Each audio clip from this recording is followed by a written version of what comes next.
What's up, vinyl community? It's your boy Chris. Those of you who end up seeing the video for Record Store Day, I'm not sure whether or not I'm going to make it a two-parter or not. I haven't decided, but may save this one for a different one. I haven't made up my mind.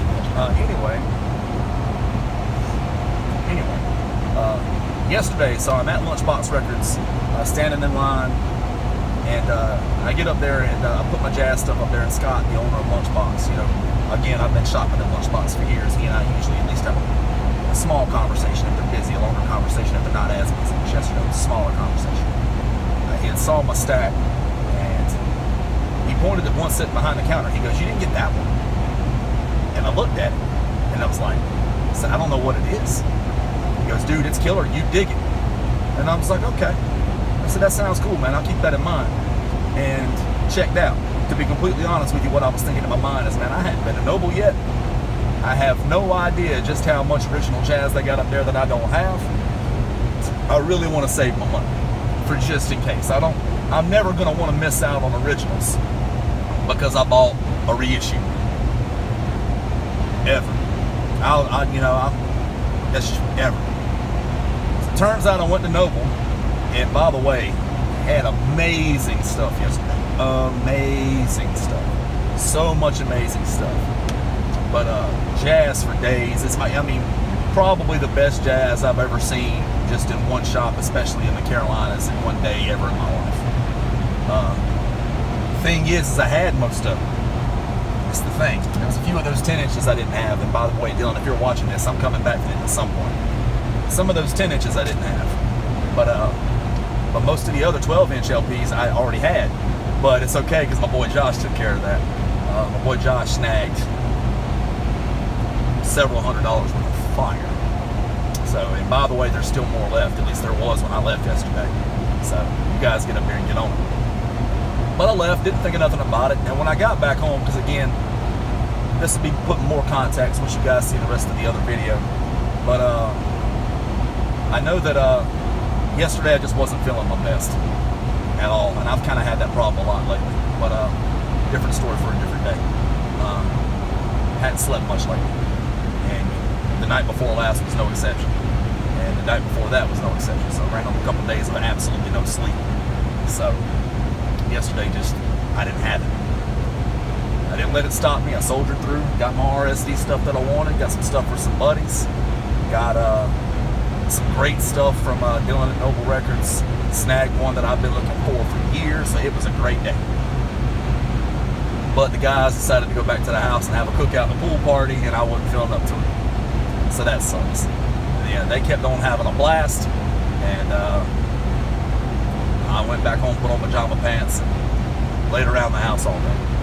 But one of the things that I did do when I went back to the house and laid there in my pajama pants was I remembered that album that Scott had brought up and at the counter. So I'm like, okay, let me see what this is about. So I pulled it up real quick, did some background on the guy, and then I pulled up some audio on YouTube. And guys, it is fire. Oh my God, it is good. Why I didn't just turn around and go back to the RSD stuff. As soon as Scott said that, and grabbed the record.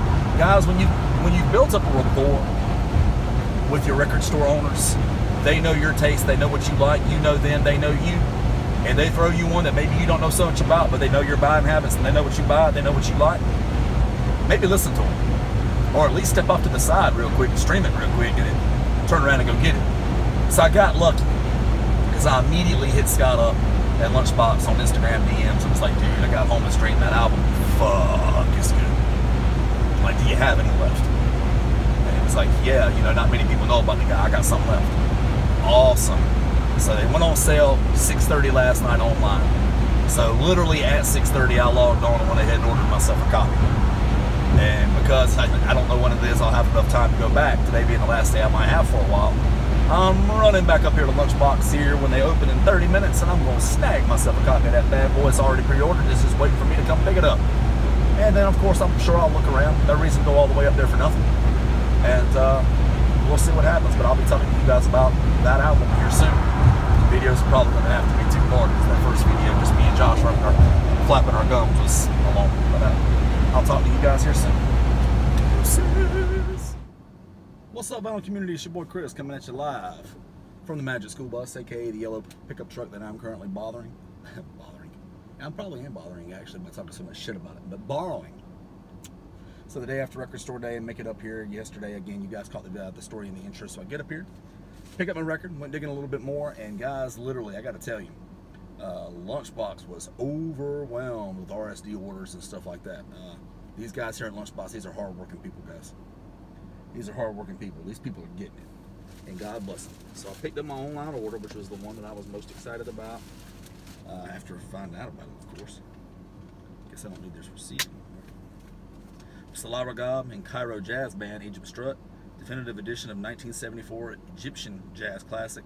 It's the original album on LP with 8 bonus tracks from released sessions on LP2, full original artwork including Prism, music unit inner sleeves and mini booklet, new liner notes by Francis Gooding, and remastered by Technology Works. Guys, shit is lit.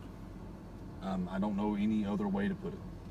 This is great stuff.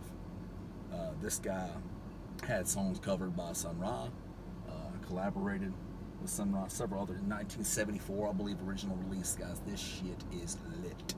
Just look it up. Salah Ragab, Prism Music Unit, Egypt Strut. Just look it up. Thank me later. I hope you can get it, but I know that I had came up here today when I had decided that I was coming up here for this. I had came up here thinking to myself that I had let a couple of buddies know about it, because I know the second day after the RSD stuff, they'll let you get as many copies as you want of anything. So I had told several buddies about it, like, hey man, I'm going to get this, you know. Good chance it might still be available. I get up here, it's not. They've got literally just about nothing available now. So my boy Jason at Jazz Basement in particular, I'm sorry, buddy. I came up here today hoping to maybe snag you a copy of this one, maybe a copy of this one, or maybe the other jazz comp that we talked about. But yeah, man, I wish I could have done it yesterday. But got this one. You and me are gonna get to work at finding you the ones that you missed out on. And man, I gotta tell you, I am as excited as hell about this, guys. This is not one of those albums, I don't think, that's gonna, oh my God, spike on eBay the next couple of days. I paid $28.99 for it last night at 6:30 and picked it up today. Grab yourself a copy. I think I've been seeing it going on eBay between $35 and $40. That's not that bad of a markup. You guys can pay that. Stream it first. Thank me next. I'm just here to tell you guys, shit's lit. And so obviously, a mistake I think a lot of times that labels make, that when they release their albums, is they make the mistake of releasing new stuff on Fridays right before record store day. And this one that I'm getting ready to show you is no different, because it flew way under the radar. Doug Carn, Infinize, on Black Jazz. You guys have heard me advocate for Black Jazz several times. This is Orange with Black Swirl, limited to 500 copies, exclusive to independent record stores. So, might eventually become a rare score, but I'm just happy to have the music. I won't be trying to offload this one. You know, it's Doug Carn on piano, electric piano and organ, Gene Carn on vocals, George Harper on tenor and flute, Bob Frazier on trumpet and flugelhorn, Henry Franklin on bass, Al Hall Jr. on trombone and valve trombone, and Michael Carvin on the sticks. It's killer. I don't know if there's any other way that you can put it, but I'm very happy to nail these two down. Again, I haven't decided whether or not I want to make this a separate video or not. May or may not. Haven't decided. Probably so, because the very first video, me and Josh ran around for a little while. So we'll see. This might be a day after RSD kind of buyer's remorse type of deal. But there was a couple others I was hoping to get for buddies. Missed out on it. Here's what it is. But I hope everybody got what they wanted. I hope everybody was able to find some online stores if you weren't comfortable going out and get what it is you wanted. And hope everybody's having a wonderful weekend. If you didn't get the RSD releases, I hope you went out and supported the local store. I hope you gave them some business, and I hope you had a great time. And I hope everybody has a great rest of their weekend. So until next time, until next video. What's up, Vinyl community? It's your boy Chris coming at you live from the Man Cave. Gonna throw a little tidbit of recent finds, recent acquisitions, and some VCLT and from a couple of buddies and a couple friends and whatnot. And towards the end of this video, you guys have already seen my second go around. The records that I grabbed from my lunchbox, my second day out on RSD. You guys have seen that. I'll show you some other stuff that I grabbed leading up to. First, I'm going to lead off with a couple of VCLT records. First things first, Ornette Coleman, Skies of America from the London Symphony Orchestra, conducted by David Meehan. Really, really cool album cover. Great stuff. Original press on Columbia. Anything with Ornette Coleman, really, for the most part. Phenomenal record. Great stuff. VCLT. And the next up is Yusuf Lateef. It's a 2-record set, reevaluations the Impulse Years. My boy was in a shop in Colorado, I would guess. Saw this out, knows how much I love Yusuf Lateef. Saw it, and Tonto jumped on it for me. Packaged it up with this Ornette Coleman that I've got that I just showed you guys, and sent it on my way. He left a note that he's already kind of basically told me he didn't mind me reading out. Hey my friend, hope you enjoyed these. The Yusuf screamed you the second I saw it, so I picked it up. Best wishes from Colorado, Chris, aka Supreme Love. P.S. You might be getting a package from Colorado Springs, and that last one definitely, perked me up a little bit. It's like, oh, so we'll see. But for those of you who don't know, it's my boy Chris, aka Tree. Recent channel, new channel in the vinyl community called A Supreme Love. Great stuff. He's a great guy with great enthusiasm, wonderful enthusiasm. One of the things that jumps out the most about him to me is his enthusiasm. A great zest, a great enthusiasm, and a great channel, great knowledge. So, if you haven't followed Chris, aka Tree, A Supreme Love here on YouTube, then time to jump on it. Thank you, Chris. You're a great friend, buddy. I really appreciate this. These will be loved. These will be taken care of. Thanks again, my friend. Really appreciate it. Thank you. You got a couple headed your way here pretty soon, as I know you know what those are. You and I have talked about it. But next up was one that I scored, I think, yeah, the Thursday before RSD. I was basically out and about around record stores and whatever, Thursday, Friday, Saturday, and Sunday. Admission. But yeah, well, this one right here, the following though, is I grabbed at a thrift store. Thrift store, all-purpose type thrift store. You can find anything in there. You got booths for furniture, antiques, you know, little statuettes, comic books, actual books, all kinds of stuff. And then, of course, there's a lot of people that put their own records in their own little sections along with other stuff. And then there's this big booth for this record dealer who just puts records there. I've talked about it on my channel before. This one right here is a chip off the old block, Stanley Turrentine with Shirley Scott, Blue Mitchell, Earl May, and Al Harrowwood. Really, really, really good record. Been out for a copy for a while. You got that good old-fashioned blue label White B, Splatow. It cleaned it up. It sounds great. I'm very excited to have it, and I've already gave it a spin on the table here. It sounds phenomenal. But I scored that at a great price. I think like 12 bucks. I think at the old antique mall, thrift store, or whatever the hell it is you want to call it. I love how many names that we basically have for what is basically a thrift store. Yeah, depending on what area of the country you are, like it's gonna be an antique mall, a thrift store, flea market. A lot of people like to act like those aren't the same thing, but they're basically the same thing. But that one prefers to be called an antique mall, so I'll call it an antique mall. And then next up, I got one that I scored. From a friend, and then I got another one that I scored at Noble Records. So I'll lead off with the one that I scored from my boy Jason at the Jazz Basement here on YouTube vinyl community. It's Jackie's Bag. Jackie McLean. He and I, much like a lot of my friends here in the vinyl community, are constantly talking about albums we'd like to have and everything like that.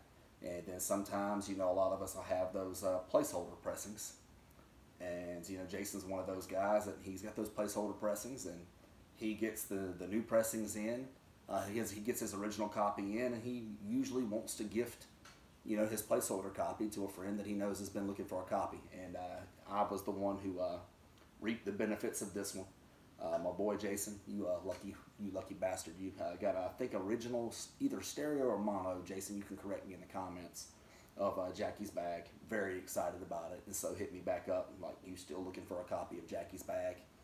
And he of course knew I was, so he hit me with it. Donald Byrd on trumpet, Jackie McLean on alto, the great Sonny Clark on piano, Paul Chambers on bass, and Philly Joe Jones on the sticks. Phenomenal stuff. Definitely love this album. And then of course, this pressing is one of those, yeah, it's a hard time for me to describe outright what it is, but it's a Liberty Like UA type deal. But wonderful press. Great stuff. Thank you so much, Jason. Jason at the Jazz Basement, everybody. Follow Jason at the Jazz Basement. And then last up is one that I scored at Noble Records a couple of weeks ago. For those of you who follow Noble Records on, well, I guess he would have showed some of these records off on YouTube as well. A lot of times it takes me a while to get to YouTube videos, guys. I won't lie to you. I'll add them to my watch list, and a lot of times it takes forever for me to get to them. But the gist is he came across this guy, was 80, I think 80-something-year-old guy. Dylan, you can correct me if I'm wrong if you ever see this video. I know you're a busy guy too. And he found him. He's like in the mountains of North Carolina, and he goes in his basement, and it's jazz galore. It's jazz for days. It's all kinds of original stuff, even an original Helen Merrill debut, which obviously I wanted, and obviously I couldn't afford. So had to watch that go to somebody else's home. That hurt. Super clean copy. But I got what I could out of this dig, and what I could afford out of this dig essentially is The Catwalk by Donald Byrd. As you guys can see, it's got that, not an original pressing. It's okay. It's a good solid placeholder. I really just wanted the album. Donald, as always, Donald always looks cool as hell in his album covers to me. Cool ass suit, kick ass car. He just looks super cool. And then of course, you know, you see that sticker right there. A lot of people like that, which is like $3 for $3.98, and that's all well and cool and everything, but like that. But here's something that's holding that on there. Oh, what is that? Oh man. Oh yeah. Oh.